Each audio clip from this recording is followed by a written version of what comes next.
This is Andi Purewal for Boxing Social in association with Pursue Fitness Sportswear, and I'm glad joined by Peter Fury once again. Peter, how are you doing? I'm good, very good, yeah. That's good to hear. Obviously, we're down here today ahead of Hughie's fight with Alexander Povetkin and Savannah Marshall returning on the Loma-Campbell card on Saturday night. We'll start off with your son, Hughie. How's he been looking in camp, and has everything that you've been working on that we spoke about previously come to fruition? Yeah, it's doing very good. He's trained very hard for this fight, probably harder than what he's ever done, so he's ready for this fight. Everything we've worked on, he's got his game plans to do, and but you take all that out the window, you know. He's got to show his own identity in there. What I mean by that is just take it as it comes and just feel the fight as it goes, and I'm sure he'll do very well. We spoke about previously how Hughie's obviously got terrific footwork, terrific movement. One thing that you wanted to see more in him was that mean streak, throw his right hand a lot more. Is that something that you've been pleased with in camp, and that you've seen him maybe letting it go a bit more, and you've been happier to see that side of him? I'm happy, yeah. We're going to see some different things in Hughie. He's progressing all the time, and I think this is a brilliant platform to show he's like a bit of a twist to him, you know. So let's talk about that fight then. How do you see the fight playing out and the styles kind of clashing or gelling? Yeah, we just got to see how it goes, but I'm happy with it. I'm happy with Hughie's preparations, and you know, we never know what's going to happen here until the bell goes. So let's get the fight underway. It's only a few days away now, and let's all enjoy it. Eddie mentions the fact that when he was 22 he fought Joseph Parker for his first world title bout, then he fought Purewal in the final eliminator in Bulgaria last year, and now he's Povetkin this year at 24. It's a terrific CV for someone so young with not a huge deal of like, the amateur background that many have.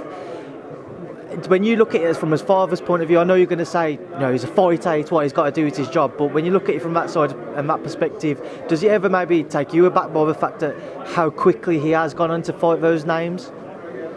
Yeah, he's got an incredible resume.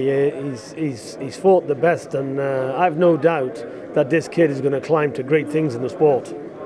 So it's an exciting ride. You know, there's always a few bumps along the way, but hey, no problem. We're here again. Because obviously as well, because of those names, a lot of people forget the fact that Hughie is only 24. Eddie's mentioned the fact he was supposed to be an easier fight than Povetkin, or at least that's what he would have liked. You're going with Povetkin this time round. I know you don't want to look beyond it, but what is the aims with regards to getting back onto that world scene? What have you briefly discussed with Eddie? Well, I think we've all seen what he does with domestic level. So, you know, he's on the world scene. The things that he's got to work on is not going to be improved with domestic level fighters. You know, because only the best fighters will learn him and bring out the best in him. So, looking forward to this fight, and I think I think he's tipped for big things in the future. And Savannah Marshall also on the card. How's camp gone with her? Camp's gone very well. She's ultimate professional, works very hard, dedicated. So, like Eddie said, she's tipped for a world title, and she'll, no doubt in my mind, she'll be a world champion. Eddie mentioned the plans for 2020 to get her that world title fight. Was that in your own plans as well? Was that when you would have liked to have achieved that first world title shot, or would you have liked it to have been sooner? Sure, we're looking to get her out in October in her hometown in Newcastle, and then after that we'll see. I think it's going to be a final eliminator for a world title at super middle. Then I'd like to see her win the world title at super middle this year, and then if Eddie can make that fight, and then after that 2020 a unification fight. So Eddie, we're up for that fight for Claressa Shields, but I'd like Savannah to claim a world title at super middle first. That's what I was about to ask you. Eddie mentioned that Claressa Shields fight. How big could that be for women's boxing? I think it's a massive fight for women's boxing, and you know, this is why, you know, for me, and Eddie will agree with it, and I think, you know, let's get Savannah profile really built for this fight, because she is a world level fighter. I just don't want her to explode on the scene before everybody realises just how good she is. So let's see what she does in October. She's fighting an unbeaten fighter. It's not a give me fight. You know, it's a final eliminator. Let's see her win a world title at super middle. Then everybody will know the name Savannah Marshall. So then we can make that unification fight.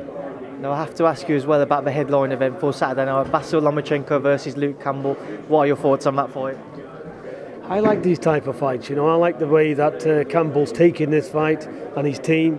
I think it's and Campbell's got nothing to lose in this fight, absolutely nothing. So I think you know, styles do make fights. I don't think Campbell should stand off him and just try and use his height. I think he should. The only one way to try and beat somebody like Loma-Campbell is try and outfight him or something. You know, it's a difficult task. Nothing's impossible though. We know Loma-Campbell went down against Linares. You know, everything's possible, and Campbell's come on a great deal. And let's not forget, he's got a very good pedigree behind him as well. So he's really come on. Southpaw, he's had a loss himself, come back, learned from it, improved a lot better. He's an improving fighter. So like I said, he's got nothing to lose. Even if he puts a good show up and loses, his credit's going to fly through the roof. So he's on, no pressure for him. All he can do, Luke Campbell, in this fight is do well. And I believe he will. Well, Peter Fury, as always, I appreciate your time. I'll leave a last word with you. Anything you want to leave on?